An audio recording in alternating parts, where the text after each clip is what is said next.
کی زبان میں کیا تاثیر تھی؟ نہ مائک تھا، نہ لاؤڈ اسپیکر تھا، نہ لاکھوں روپے خرچ جن سے نہ ہوا کرتا تھا، لیکن جب وہ گلیوں سے گزرتے تھے تو لوگ کلمہ پڑھتے تھے، جب گلیوں سے گزرتے تھے تو شرابی شراب سے توبہ کرتے۔ ایک وہ ذات ہے جس راستے سے گزرتی ہے، ایک وہ مرد قلندر ہے کہ جہاں سے گزرتا ہے اگر بستی سے گزرتا ہے تو پوری بستی والے ان کے نقش قدم کو اختیار کر رہے ہیں، اگر جلندھر سے گزرا ہے تو لاکھوں لوگوں نے کلمہ پڑھا ہے، اگر دلی سے گزرا ہے تو ہزاروں لوگوں نے کلمہ پڑھا ہے، اگر امرتسر گیا ہے تو لوگوں نے کلمہ پڑھا ہے۔ میں نے پوچھا اے اللہ والے آپ کی زبان میں کون سی تاثیر تھی؟ نہ مائک تھا نہ اتنا خرچ تھا، لیکن لوگوں نے کیسے آپ کی زبان کو آپ کی باتوں پہ عمل کیا؟ آپ کی زبان میں کون سی تاثیر تھی کہ جس نے سنا دیوانہ ہو گیا، جس نے دیکھا شیدائی ہو گیا، جو دیکھا متوالا ہو گیا، جو دیکھا عاشق بن گیا، جو دیکھا آپ کا فدائی بن گیا، جو دیکھا آپ کا دیوانہ اور آپ کا عاشق بن گیا؟ تو جواب ملے گا سنو آج جو بھی جلسے ہو رہے ہیں یہ دین کے لیے کم ہو رہا ہے، دکھاوا کے لیے زیادہ ہو رہا ہے۔ یہ جلسے اس لیے کرتے ہیں، جلسہ کی کامیابی کیا کہتے ہیں؟ بمبئی کا خطیب آ گیا،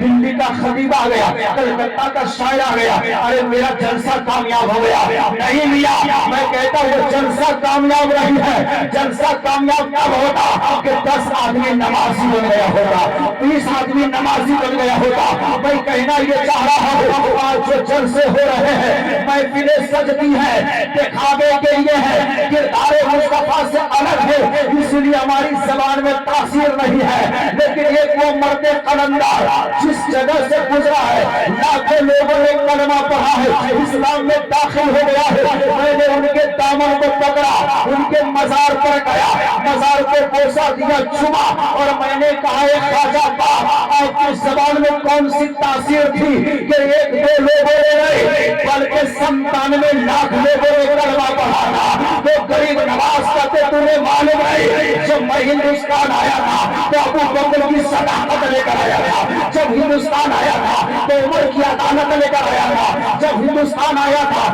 تو عثمان کی سخاوت لے کر آیا تھا، جب ہندوستان آیا تھا تو علی کی شجاعت لے کر آیا تھا، جب ہندوستان آیا تھا تو بلال کی محبت لے کر آیا تھا، جب ہندوستان آیا تھا تو صحابی رسول کا کردار لے کر آیا تھا۔ ارے سن لو جب میں ہندوستان آیا تو بڑے مصطفیٰ کا غلام بن کر آیا، کردار مصطفیٰ لے کر آیا، سیرت مصطفیٰ لے کر آیا، درس مصطفیٰ لے کر آیا، مشن مصطفیٰ لے کر آیا۔ جہاں سے گزرتا تھا جس گلی سے گزرتا تھا لوگ یہی کہتے تھے کہ جب نبی کا غلام اتنا لاجواب ہے تو آقا کا لال کتنا لاجواب ہے۔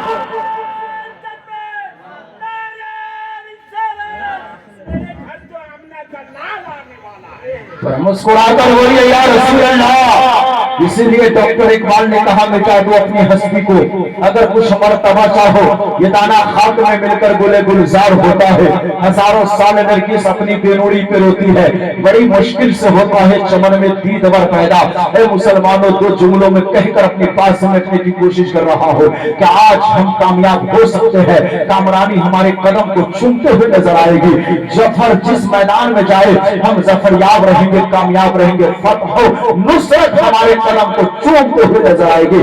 آپ کو معلوم ہے فرق یہ ہے ہم مصطفیٰ کا غلام ہو جائے، کردار مصطفیٰ اپنا لے، مصطفیٰ جان رحمت صلی اللہ علیہ وسلم نے جو طریقہ ہمیں دیا اس طریقے کے اختیار کر لے، نبی پاک صلی اللہ علیہ وسلم کا سچا پکا غلام بن جاؤ۔ اے مسلمانوں آج تمہارے داڑھیوں پہ حملہ کر رہے ہیں، تمہارے کرتوں پہ حملہ ہو رہا ہے، تمہارے ٹوپیوں پہ حملہ ہو رہا ہے، تمہارے مساجد پر حملے ہو رہے ہیں، مدارس پہ حملے ہو رہے ہیں۔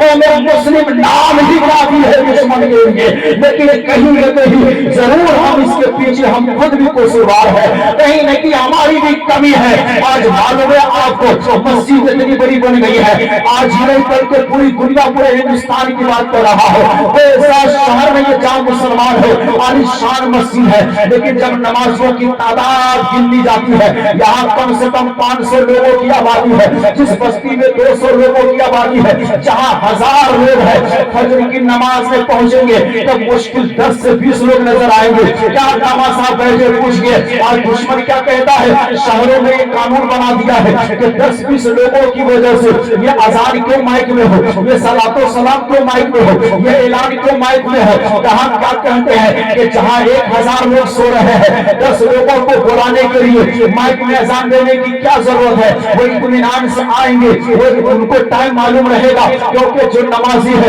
ان کو ٹائم کی فکر ہوتی ہے، اذان ہو یا نہ ہو وہ مسجد وقت پہ پہنچ جاتے ہیں۔ دشمن کیا دلیل دیتے ہیں؟ 10 لوگوں کی وجہ سے 10,000 کو پریشان نہ کیا جائے، لیکن اے مسلمانوں جیسے رمضان المبارک کا روزہ ہم رکھتے ہیں، عید الفطر کی نماز پڑھتے ہیں، الوداعی جمعہ پڑھتے ہیں، اگر پوری دنیا کے مسلمان اگر فجر کی نماز میں بیدار ہو جائے تو بتاؤ کوئی ہماری اذان پہ پرتیبند لگائے گا؟ کوئی ہماری اذان کو روکے گا؟ وہ یہی کہے گا اذان اعلان ہے، نماز کے لیے بلایا جا رہا ہے، مصطفیٰ کا غلام سوتا نہیں ہے بلکہ مصطفیٰ کا غلام بیدار ہوا ہے۔ صرف نماز فجر میں ہم بیدار ہو جائیں گے تو ساری قوم سوتے ہوئے نظر آئے گی۔ ہم زمانے میں معزز تھے، صاحب قرآن ہو کر آج ذلیل و خوار ہو، تاریخ قرآن ہو کر تم خان بھی ہو، افغان بھی ہو، مرزا بھی ہو، بتاؤ کہ مسلمان بھی ہو، زبان پر بھی لیا لا الہ تو کیا حاصل، دل و نگاہ مسلمان ہی تو کچھ بھی ہے۔